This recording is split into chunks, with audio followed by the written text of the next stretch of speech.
Nobody goes to work expecting it to be their last day alive. But for some, an ordinary shift turns into an unimaginable nightmare. A routine task, a split-second decision, or a hidden safety failure can suddenly change everything. In this video, we uncover 5 of the most disturbing workplace deaths ever recorded. Chilling stories of sudden accidents, catastrophic equipment failures, and shocking lapses in safety that not only shattered families, but also exposed deadly flaws, and in some cases reshaped workplace laws forever.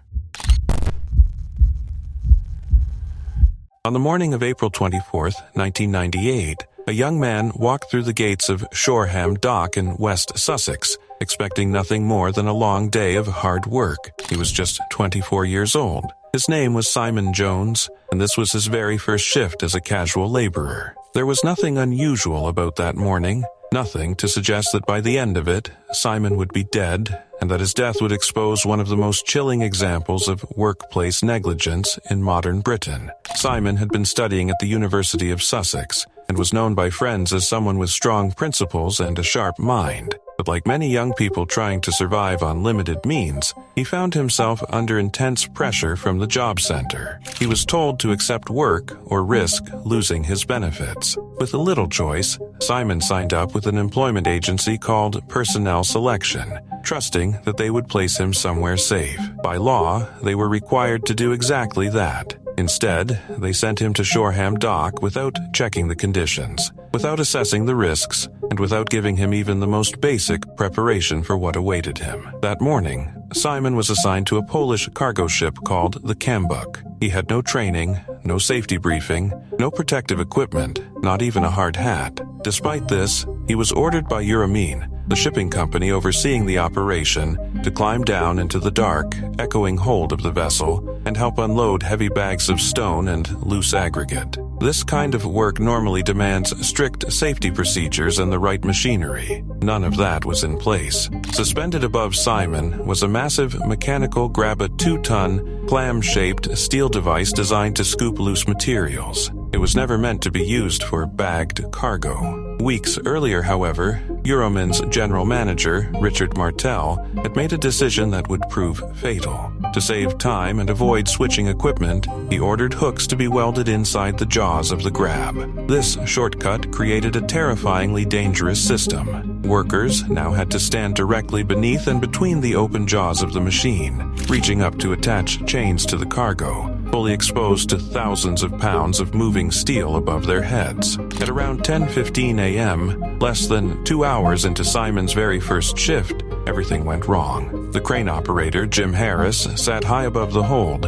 unable to see what was happening below. He relied entirely on hand signals from a Polish seaman who had little experience acting as a hatchman. Inside the cab, a highly sensitive control lever brushed against the operator's clothing. In a split second, faster than anyone could react, the grab snapped shut. The sound was sudden, final. Simon was killed instantly. The crushing force caused fatal skull fractures, ending his life before those around him even fully understood what had happened. His death was entirely preventable. Investigations later confirmed what many already suspected. Both Euromine and Personnel Selection had failed in their legal duties. Yet justice did not come easily. Initially, the Crown Prosecution Service refused to bring manslaughter charges, claiming there was insufficient evidence. It was only after Simon's family pushed for a judicial review that the decision was overturned, leading to a trial at the Old Bailey. Prosecutors argued that Simon's death was the direct result of gross negligence,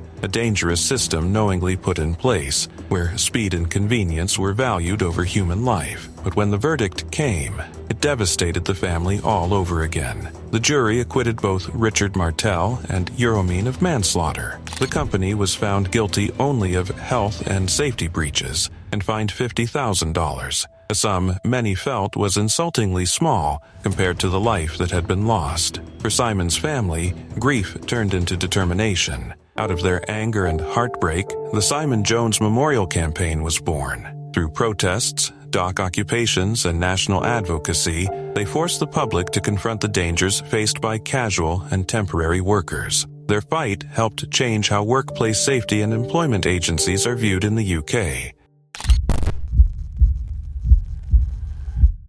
Right now, investigators working to determine what went wrong, why a man cleaning windows at 100 Summer Street fell to his death.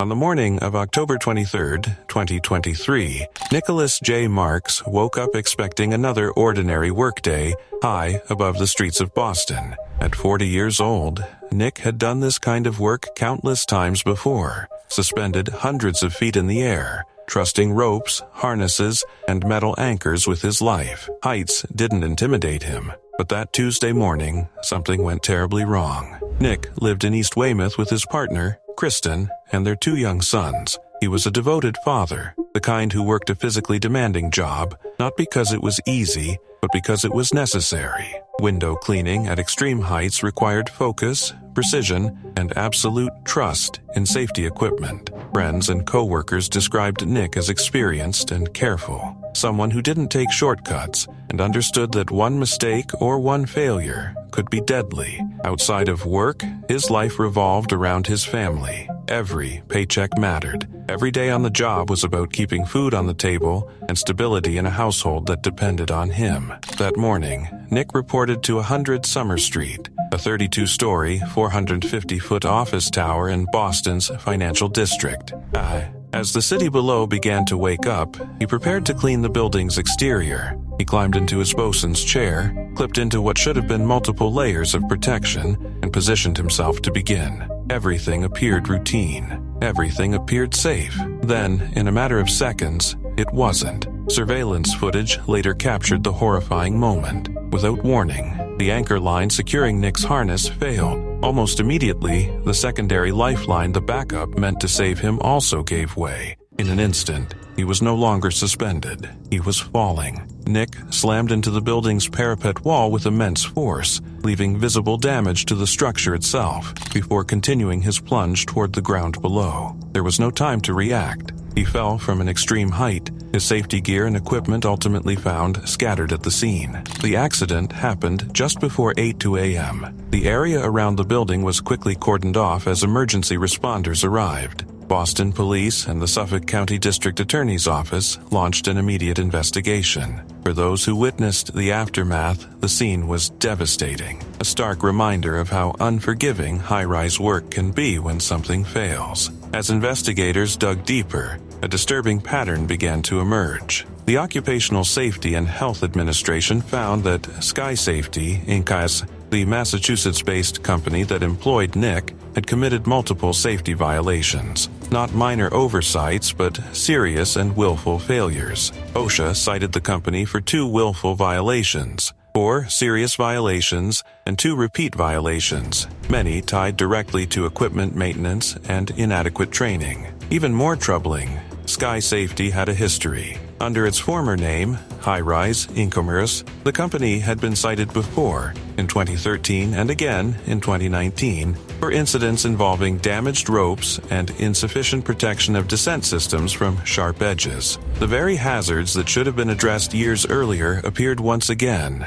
with fatal consequences. OSHA officials emphasized that employers have a responsibility to ensure workers are properly trained to inspect fall protection equipment, and that rope descent systems are maintained with extreme care. When someone works hundreds of feet above the ground, there is no margin for error. One worn rope, one neglected inspection, one ignored warning, and a life can be lost. In the aftermath of Nick's death, his family was left shattered. Kristen suddenly found herself raising their 2 young boys alone, grappling not only with unimaginable grief, but with immediate financial uncertainty. OSHA later proposed fines totaling $447,000 against Sky Safety, a figure meant to underscore the seriousness of the violations. But for Nick's family, no penalty could undo what had happened. No fine could replace a father, a partner, a provider.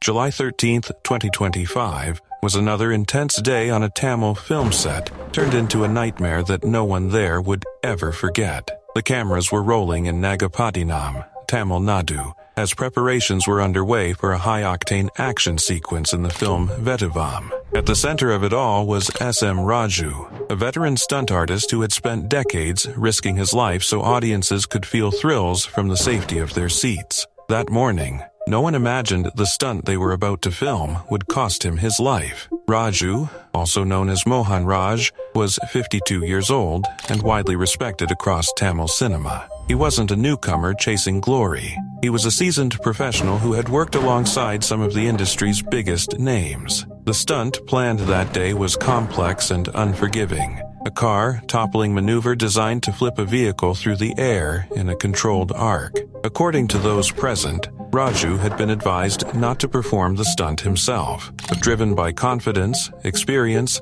and perhaps the belief that he could handle it, he insisted on taking the risk personally. Actor K. Vishal, who was on set and later spoke publicly about the incident, confirmed that Raju's decision went against the choreographer's instructions. Even the most routine stunts, he warned, could turn deadly if anything went wrong. But in the world of stunt work, confidence and danger often walk hand in hand, and that day, the margin for error vanished. As the cameras rolled, the car accelerated toward the ramp. For a brief moment, everything appeared to go as planned. Then, the vehicle launched into the air and something went wrong. Instead of a controlled flip, the car twisted violently, spinning out of alignment before slamming front first into the ground with horrifying force. The impact echoed across the set. Crew members froze, then rushed forward as panic set in. Inside the wrecked vehicle, Raju was unresponsive. What made the scene even more disturbing was what rescuers didn't see. There were no obvious external injuries, no heavy bleeding, but the damage was inside. Severe internal injuries had already sealed his fate. He was rushed to Nagapattinam Government Hospital, but it was too late. S.M. Raju was declared dead on arrival. The post-mortem confirmed what many feared. The sheer force of the impact had caused fatal internal trauma. Even with helmets, reinforced vehicles, and medical personnel on standby, the stunt had proven just how unforgiving physics can be. In stunt work, protection can reduce risk, but it can never erase it. The aftermath sent shockwaves through the Tamil film industry. Grief quickly turned into hard questions. A negligence case was filed against director Pa Ranjith, assistant director Raj Kamal, vehicle owner Prakash, and shoot manager Vinod, as investigators worked to determine accountability. Tributes poured in from actors, stunt professionals, and crew members who had worked with Raju over the years. Many spoke of his bravery, his professionalism, and the quiet courage it took to repeatedly put his life on the line for cinema. A zookeeper has died after being attacked by a tiger at South Lakes Wild Animal Park in the UK. In May 2013, a place meant to showcase wonder and wildlife became the scene of an unthinkable tragedy. South Lakes Wild Animal Park in Dalton-in-Furness, Cumbria, was already awake for the day when a young zookeeper stepped into the tiger house, expecting nothing more than another routine shift doing the job she loved. By the end of that morning, Sarah McClay would lose her life, and the zoo world would be forced to confront how thin the line between control and catastrophe truly is. Sarah was just 24 years old, originally from Glasgow and living in Barrow-in-Furness. Since March 2011, she had worked full-time at the park, gaining experience with some of the most dangerous animals on Earth. Her family knew that side of her well. Her mother, Fiona, and her siblings, Stephen and Lucy, often spoke about how methodical Sarah was, how she double-checked her work and followed procedures to the letter. She believed safety mattered, for herself, her colleagues, and the animals. That belief would make what happened next even more devastating. On May 24th, Sarah was carrying out routine cleaning and feeding duties inside the tiger house. The enclosure was designed with multiple layers of protection, indoor and outdoor sections connected by lockable doors, all intended to ensure that keepers and tigers were never in the same space at the same time. Unbeknownst to Sarah, a defective bolt on one of the internal doors, a critical third line of defense after 2 sliding gates, had failed. It left a gap of just 20 to 25 millimeters, barely noticeable, easily overlooked, but enough. Through that gap, Padang, a male Sumatran tiger, managed to force his way into the keeper's corridor. What happened next unfolded in seconds. The tiger entered the corridor where Sarah was working and launched a sudden, violent attack. There was no warning, no time to escape. By the time colleagues realized something was wrong, Sarah had suffered catastrophic injuries. Emergency services rushed her by air ambulance to Royal Preston Hospital, but the damage was too severe. She could not be saved. The shock rippled far beyond the park. Investigators later described the incident as a tragic convergence of human diligence, mechanical failure, and the raw unpredictability of working with apex predators. Safety systems had existed, but they failed when it mattered most. A single faulty door, combined with access to an open corridor, turned a controlled environment into a fatal one. The inquest laid bare uncomfortable truths. It concluded that the tiger accessed the corridor due to a combination of open gates and the defective door mechanism. Crucially, it made clear that Sarah had not been careless. The park admitted to breaching the Health and Safety at Work Act of 1974, acknowledging failures in equipment maintenance and staff protection. South Lakes Safari Zoo was fined $255,000, ordered to pay $150,000 in prosecution costs,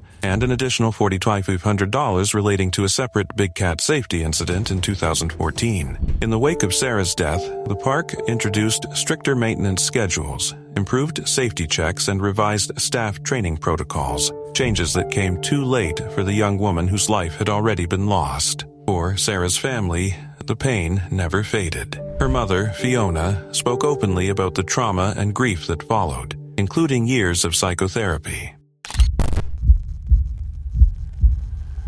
On the afternoon of July 28, 2025, what began as a routine day at a construction site in Goodyear, Arizona, turned into a nightmare no one could have anticipated. Ronald Andrew Becker Jr., known to friends and family as Ronnie, arrived at work like any other day, ready to tackle the demands of his job with skill and dedication. But in a matter of moments, the line between ordinary and tragic would be crossed, leaving a family shattered and a community in shock. Ronnie was 44 years old, a devoted father of 3, and a man whose life revolved around his children. Friends and neighbors remembered him as endlessly caring, generous, and dependable, someone who approached life with honesty, humor, and a readiness to help anyone in need. Colleagues respected his work ethic, his skill, and the calm confidence he brought to the often grueling and dangerous world of construction. For Ronnie, family was everything. He attended every game, every recital, every milestone, finding joy in the smallest moments with his children. That Monday, he was working in an open trench near Citrus and Lower Buckeye Roads.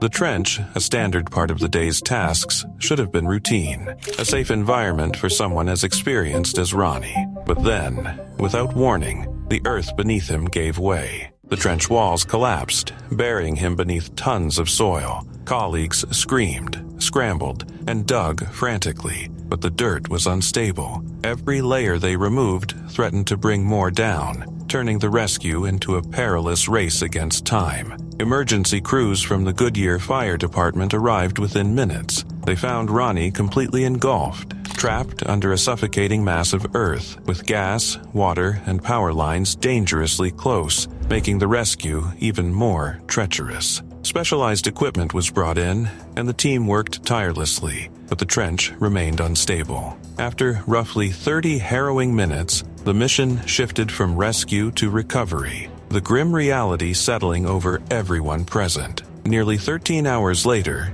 in the early hours of July 29th, Ronnie's body was finally recovered. The sense of loss was immediate and profound. Friends, family, and co-workers were left grappling with disbelief. Vigils were held, with over 80 people gathering to honor a man whose life had been defined by devotion, hard work, and kindness. His children were left without the father who had been their anchor, their laughter, their guidance. Those who knew him spoke of his ability to bring warmth to every interaction, to fix problems with his hands and his humor, and to put the needs of others above his own. The site of the collapse remained a somber place in the days that followed, as investigators from the Industrial Commission of Arizona worked to determine whether safety regulations had been breached. The community rallied around Ronnie's family, raising funds to cover funeral expenses and provide support in a moment of overwhelming grief.